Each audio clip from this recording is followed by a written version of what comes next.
Olá, eu sou Gislaine Malaquias, estou aqui com o Dr. Márcio Corriere, advogado e candidato a vereador pelo PTC, Partido Trabalhista Cristão, para mais uma edição do programa Por uma Felicidade. E o tema de hoje é pessoas em situação de rua.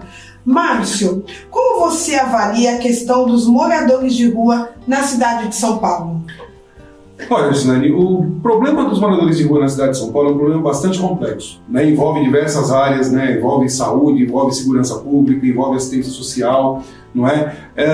Nós vemos que essa questão dos moradores de rua, ela vem muito à tona, principalmente naqueles meses mais frios do ano, onde muita gente, né, compadecida com a situação desses moradores, acaba indo, se doando. Isso é louvável, né? Levando roupa, levando alimentos, os famosos sopões, mas só isso não basta. A prefeitura precisa de fato atrair para si essa responsabilidade, embora friso. Eu entendo a complexidade da situação, certo? Pois esbarra, inclusive, na questão do direito da pessoa querer morar na rua. Mas a prefeitura tem obrigação de tratar essas pessoas com a dignidade que elas merecem. Então a prefeitura precisa atrair para si essa responsabilidade e criar políticas públicas eficazes. Não aquelas higienistas que nós vimos tempos atrás acontecendo, que só piora a situação. Não é isso que vai resolver o problema, mas sim políticas públicas de verdade voltadas a essa população. Tá, então o que você acha que você pode contribuir para melhorar a situação dessas pessoas, Márcio? Primeiro, pensar que essas pessoas são seres humanos como qualquer um de nós, tá certo? Essas pessoas merecem dignidade. Sim. Por isso, repito, não adianta política pública higienista. Não é isso que vai resolver o problema. Isso tem que ser tratado do ponto de vista técnico. Nós temos algumas ideias para tentar diminuir o problema o problema dessa população. Uma delas é aumentar a oferta das vagas de acolhimento, ou dos albergues, tá certo? Hoje existe o problema, né? A quantidade de moradores de rua tem aumentado anualmente e a quantidade de vagas não tem suportado.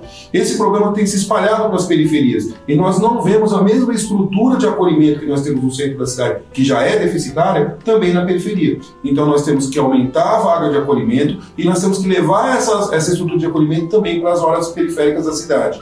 Além disso, não basta a gente simplesmente aumentar a quantidade de vagas, tá certo? Nós temos que adequar essas vagas, nós temos que adequar esses albergues. E um dos exemplos disso é a questão do horário. Hoje o horário do albergue ele funciona das 7 da manhã às 5 horas da tarde. Na verdade, o morador de rua ele tem que sair do albergue às 7 horas da manhã e voltar às 5 horas da tarde.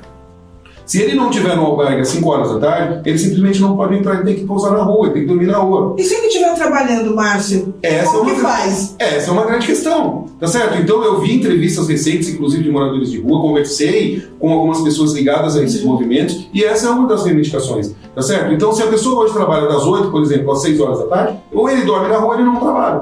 Então nós precisamos rever isso. Esses albergues eles precisam estar adaptados, eles precisam estar organizados para receber a pessoa e também oferecer a essas pessoas a oportunidade da reinclusão, da inclusão social. Tá certo? Importante. As pessoas precisam ter um amparo para voltar a ter essa dignidade que todo mundo merece e pela qual eu luto tanto.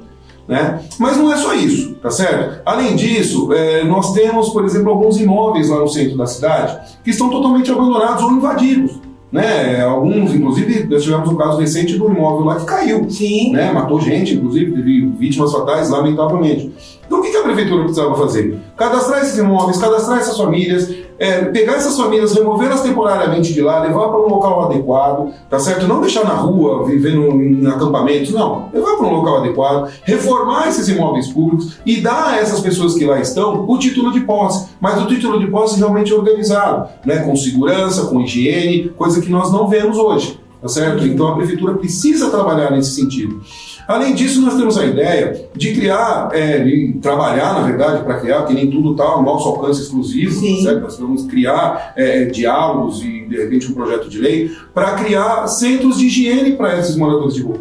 Então, hoje nós temos diversos imóveis, diversos locais que são concessões públicas, quadras de escola de samba, enfim, tem uma série de imóveis públicos que são cedidos para entidades parceiras através de concessão. Então, você criar nesses locais centros de higiene. Então você vai ter lá um local para ele tomar um banho, para ele fazer uma barba, para ele se cuidar e eventualmente até mesmo uma refeição adequada, tá certo? Para quê? Para que ainda que aquela pessoa queira ficar na rua, que é um direito que a Constituição lhe dá, que a gente sabe que tem pessoas que querem morar na rua, essa pessoa pode morar na rua, mas ela também tem que ser tratada com dignidade. E tem também aquela questão da drogadição. Aquelas pessoas que estão na rua porque estão viciadas, né? O crack é um exemplo disso, a Cracolândia é um exemplo disso, infelizmente. Né? Eu costumo dizer que a Cracolândia é o maior exemplo de degradação da vida humana. Né? E uma das formas como a gente acha que pode diminuir isso é fortalecer o trabalho de recuperação. Hoje, a maioria das casas de recuperação, elas são ligadas às entidades religiosas. Sim. Eu penso que a prefeitura deveria municipalizar esse trabalho, atrair para si essa responsabilidade, usar o know-how das entidades religiosas que já existem, tá certo? Mas poder custear essas despesas para não viver exclusivamente de doações. Acho que a prefeitura tem que pensar nisso e é por isso que a gente vai brigar. É isso aí. E a palavra que fica é dignidade. Então vamos lá. Pega essa dica para você que não tem candidato, dê uma chance aos novos, não reeleja vereadores, vote em Márcio Corriere 36 mil e vamos juntos por uma felicidade.